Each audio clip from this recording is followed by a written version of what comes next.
আমি সবই কিছু সইতে পারবো যদি তুমি আমার পাশে থাকো। থাকবো চন্দ্রা, থাকবো। সুখে দুঃখে আমি তোমাকে আমার বুকে সারাটা জীবন আঁকড়ে রাখবো। চন্দ্রা, বলো তো আজ এই মুহূর্ত থেকে আমি তোমার কে?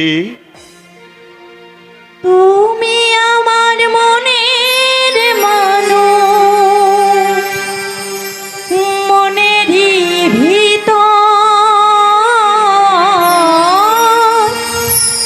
তুমি আমার মনের মানুষ, মনেরই ভিতর।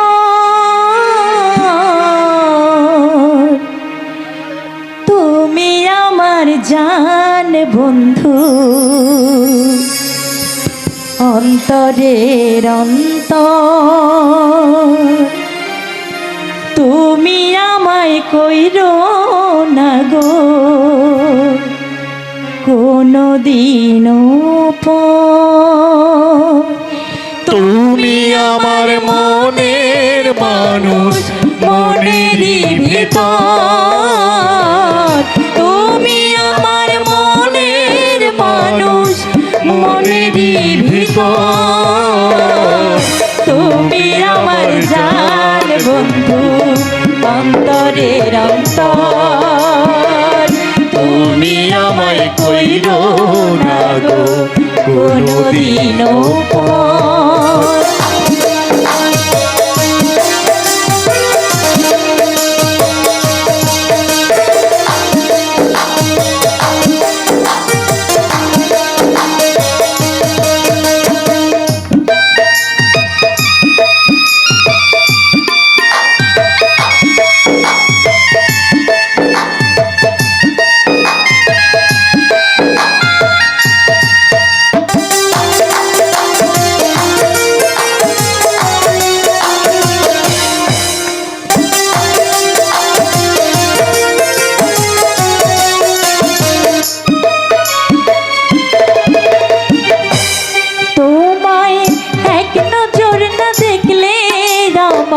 পরাণ কেন পড়ে, দেখলে পরে দুই নয়নে তৃষ্ণায় আরো বাড়ে।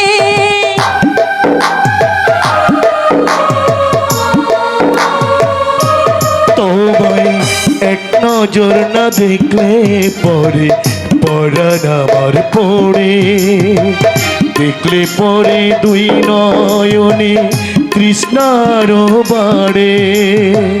সামনে আমার প্রেমের সিন্ধু, পাই না তারে এক বিন্দু।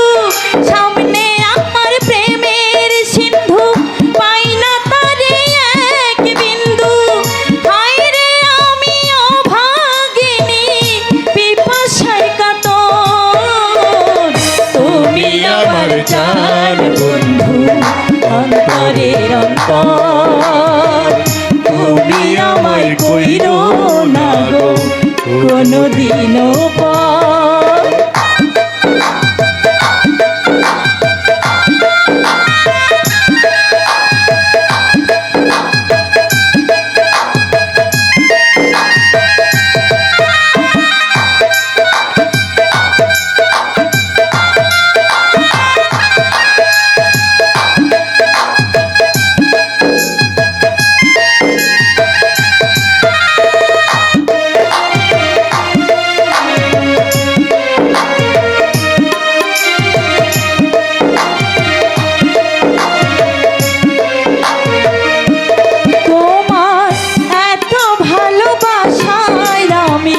বলো কোথায় রাখি, বুকের খাঁচায় বন্দি থেকো ও গো বুঝ পাখি।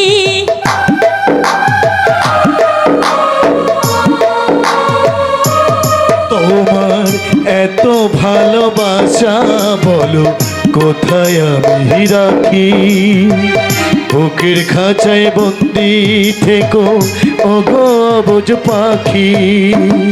তোমার প্রেমে আমি অন্ধ, ফিরে যাওয়ার পথ বন্ধ। তোমার প্রেমে আমি অন্ধ, ফিরে যাওয়ার পথ বন্ধ, ইচ্ছে করে জনম ভরে করি গো আদর।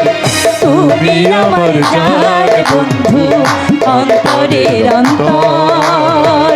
তুমি আমায় কইরো না গো কোনদিনও পর। তুমি আমার মনের মানুষ, মনেরই ভিতর। তুমি আমার মনের মানুষ, মনেরই ভিতর। তুমি আমার জান বন্ধু, অন্তরের অন্তর।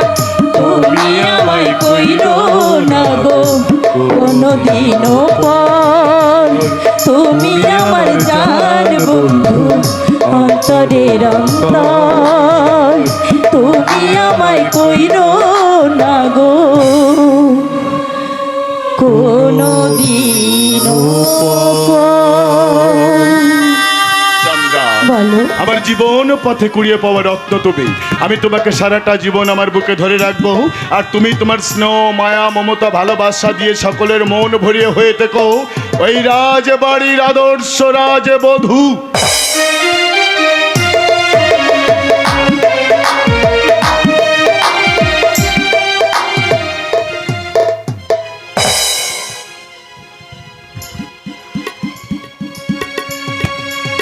শোনো গো, তোমার বড় আদরের খোকা শঙ্করের আজ আশীর্বাদ। তুমি মা, তাকে ছেড়ে তোমার দেহটা চলে গেলেও আমি জানি তোমার আত্মা কখনো যাবে না গো। এই পুণ্য দিনে তুমি তোমার ছেলেকে একটু আশীর্বাদ করো গো, একটু আশীর্বাদ করো। কে? মানুষই কি হয়েছে মানুষই? আরে তুমি এখানে, ওদিকে তো আশীর্বাদের সময় চলে যাচ্ছে। হ্যাঁ, তাই তো চলো শুভ লগ্নের মধ্যে অন্তত আশীর্বাদের কাজটা শেষ করে ফেলি। চলো। কিন্তু আশীর্বাদ করবে কাকে? ছেলে কোথায়? শঙ্কর বাড়িতে নেই? হ্যাঁ, আমার পুরা কপাল ছেলে ছেলে করে সেই কখন থেকে প্রাণটা আমার ছটফট করছে, অথচ ছেলের আমার দেখা নেই। এদিকে ধান দুপো, চন্দন বাটা সব কমপ্লিট, ছেলের পাতা নেই। এখন যে আমি কি করি? আচ্ছা, দেওয়ানজি কোথায়? আরে আমি কি করে বলবো, বাড়িতে এত একটা কাজ, আর সে কি একবার এমুকো হলো? তাই তো বড় সমস্যার কথা এখন। ওগো, কাচারি বাড়িতে কাউকে পাঠালে হতো আরে না? 5 ক্রোশের পথ যেতে আসতে তো সময় চলে যাবে। তাও তো বটে, কিন্তু ওগো মান সম্মান যে যায়। আর দাঁড়াও, আমার মাথার মধ্যে কেমন যেন সবকিছু গোলমাল হয়ে যাচ্ছে। আমি বুঝতে পারছি না এখন আমি কি করব। কাচারি বাড়িতে কাউকে পাঠালে হতো না? আর কাউকে পাঠাতে হবে না রাজা বাহাদুর, আমি এসে গেছি। এসে কিন্তু করো, এসেছো, কিন্তু আমার শঙ্কর কোথায়? মানে খোকা বাবু। হ্যাঁ বলো, ও কি মাথা নিচু করছো কেন? বলো না, আমার শঙ্কর কোথায়? আমার শঙ্কর বলো। মানে খোকা বাবুর কি হয়েছে বল, কেমন আছে? কিছু হয়নি রাজা বাহাদুর, কিছু হয়নি। তবে খোকা বাবুর বিয়ে হয়ে গেছে।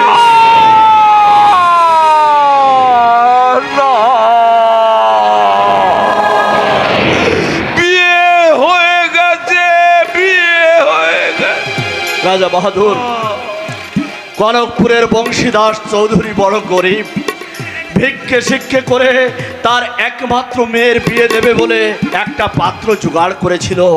গায়ে হলুদ আশীর্বাদ হয়ে গিয়েছিল, গতকালই ছিল বিয়ের দিন। হঠাৎ সন্ধ্যের পর ওই ছেলের বাড়ি থেকে খবর এলো এ বিয়ে হবে না। শুনে বংশীদাসের মাথায় পড়লো বাজ, সেটা অজ্ঞান হয়ে পড়ে গেল। বংশীদাস ছুটতে এসে আমার খোকা বাবুর পা দুটো জড়িয়ে ধরলো। বিশ্বাস করুন, খোকা বাবুর ইচ্ছা ছিল ওই গ্রামের কোনো একটা ছেলের সঙ্গে তার মেয়ের বিয়ে দিয়ে দেবে, কিন্তু বিশ্বাস করুন রাজা বাহাদুর, কেউ ওই মেয়েটাকে বিয়ে করতে রাজি হলো না। শেষে উপায় অন্ত না পেয়ে আমার খোকা বাবু নিজেই সেই মেয়েটিকে বিয়ে করে ফেলেছে। আগে হ্যাঁ রাজা বাহাদুর, বৌমাকে নিয়ে ওই খোকা বাবু কাচারি বাড়িতে উঠেছে। আমি আসবার সময় আমার হাত দুটো জড়িয়ে ধরলো, বলল কাকা বাবু, আমার বাবাকে আমার প্রণাম জানিয়ে বলবেন আমি তার এমনই হতভাগ্য সন্তান যে তার কথা আমি রাখতে পারলাম না। একটা গরিবের মেয়েকে কলঙ্কের হাত থেকে উদ্ধার করে আমি যদি কোনো অন্যায় করে থাকি, উনি যেন আমাকে ক্ষমা করে দেন। জানো দুঃখরণ, রাজা রতিন চৌধুরী নিজে এসেছে আমার শঙ্করকে আশীর্বাদ করতে। আমি নিজে গিয়ে তাকে নিমন্ত্রণ করে এসেছি। আমি পাঁজি দেখে নিজেই বিয়ের দিন স্থির করেছি। এখন আমি কোন মুখে তার সামনে গিয়ে বলবো, কোন মুখে তার সামনে গিয়ে আমি বলবো যে বিয়ে হবে না? বাহাদুর, বলো বলো দুঃখরণ, তুমি আমি কেমন করে সামনে গিয়ে দাও? রাজা বাহাদুর, কুলাঙ্গার সব কিছু জেনে শুনে আমাকে অপদস্থ করলে, আমার উঁচু মাথাটাকে হেট করে দিলে, সকলের কাছে আমাকে মিথ্যাবাদী, আমাকে প্রতারক, একটা জজ্জর সাজালে। রাজা বাহাদুর, কি বলছো তুমি? ক্ষমা করব ওকে? আমি ক্ষমা করব ওকে? ক্ষমা না। বাবার মুখে চুনকালি মাখি যে সন্তান মহত্বের পরিচয় দেয়, তাকে করব ক্ষমা, তাকে করব আমি আশীর্বাদ। রাজা বাহাদুর, এছাড়া আমার খোকা বাবুর অন্য কোনো উপায় ছিল?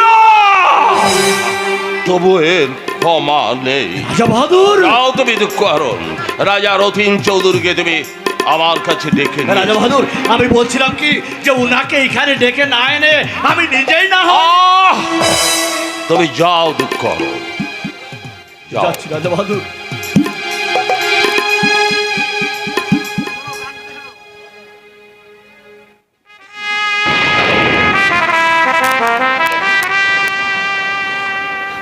শোনো গো, ওগো তুমি কান খুলে শোনো। তোমার ছেলে আমাকে অপমান করেছে। তোমার বড় আদরের খোকা আমার মুখখানা পুড়িয়ে দিয়েছে গো। বলো, আমি তাকে কি বলছো তুমি? কি বলছো তুমি? ওকে আমি ক্ষমা করব? ওকে আমি ক্ষমা করব না। ওকে আমি ক্ষমা করতে পারবো না। আমার প্রাণ থাকতে ওকে আমি ক্ষমা করব না গো। রাজা বাহাদুর, দুঃখরণ, কুলাঙ্গারের যেখানে যত স্মৃতি চিহ্ন আছে সব মুছে ফেলে দাও। রাজা বাহাদুর, সব কিছু আগুন ধরিয়ে পুড়িয়ে দাও। রাজা বাহাদুর, না, সে আমার কেউ নয়, সে আমার কেউ নয়। আজ থেকে আমি জানবো আমার বড় ছেলে শঙ্কর মরে গেছে। আমার শঙ্কর মরে গেছে। আমার শঙ্কর মরে গেছে। বাবা, ওদের চলে যেতে বলো। রাজা বাহাদুর, ওদের চলে যেতে বলো। আমার বংশের মর্যাদা এমনি করে যে পথে ধুলোয় মিশিয়ে দিয়েছে এই কনকপুরের রাজপ্রাসাদের মধ্যে, রাজ্য সীমানার মধ্যে কোথাও তার জন্য এতটুকু স্থান নেই। রাজা বাহাদুর, আসলে এই নিষ্ঠুর হবেন না রাজা বাহাদুর। আপনি আপনার আদেশ প্রত্যাহার করুন। অসম্ভব।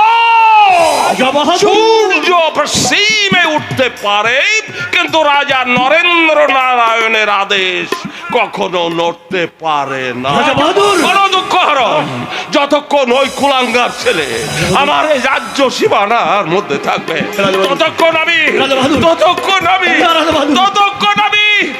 এক বিন্দু জলগ্রহণ করব না।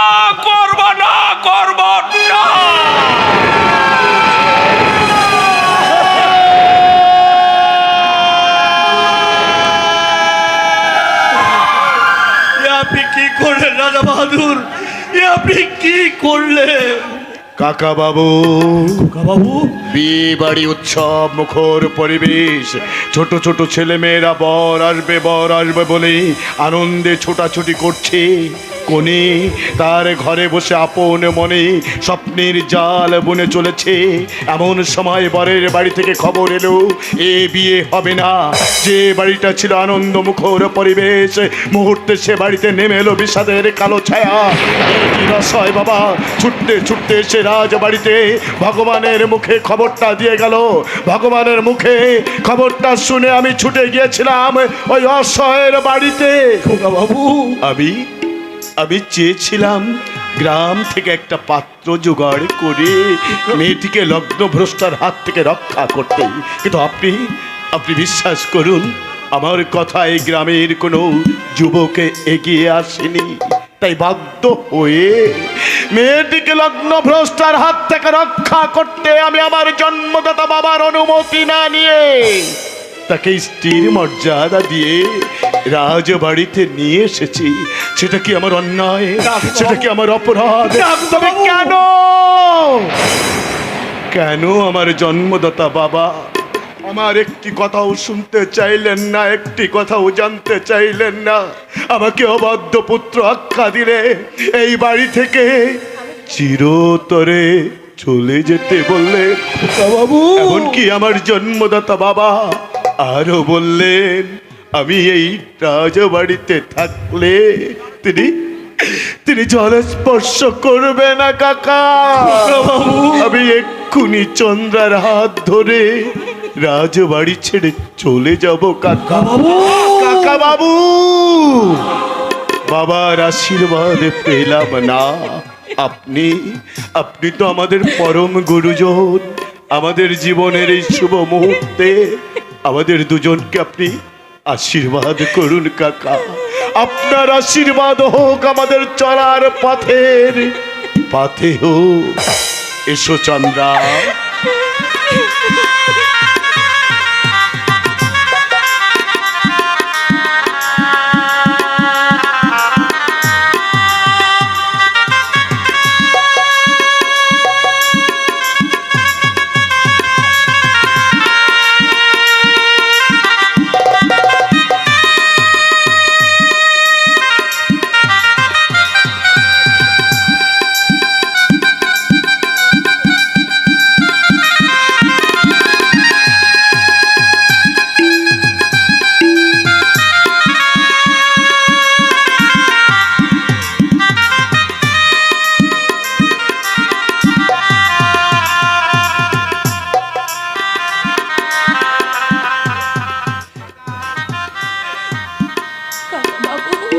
বৌমনি, কাকা বাবু, আমি আমি গরিবের মেয়ে কাকা বাবু।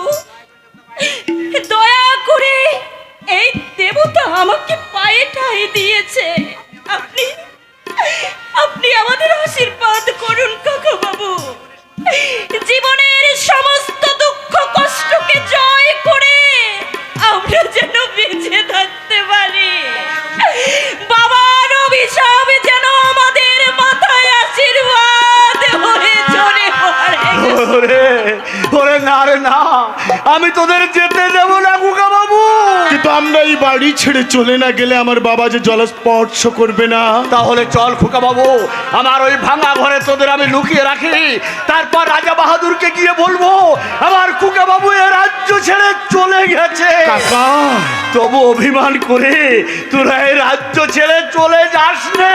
কাকা, আজীবনে প্রাণ দিয়ে সত্য রক্ষা করে এসেছেন, আজ আমাদের জন্যে আপনি আমার বাবার কাছে মিথ্যাবাদী হবেন? ওই হব মিথ্যাবাদী, যাক আমার ইহকাল, যাক আমার পরকাল, যাক আমার ব্রহ্মানন্দ।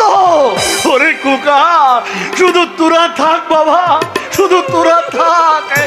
সেই ছোট থেকে আমি তো তোকে কোলে পিঠে করে মানুষ করেছি। উপায় নেই কাকা। বাবু, উপায় নেই।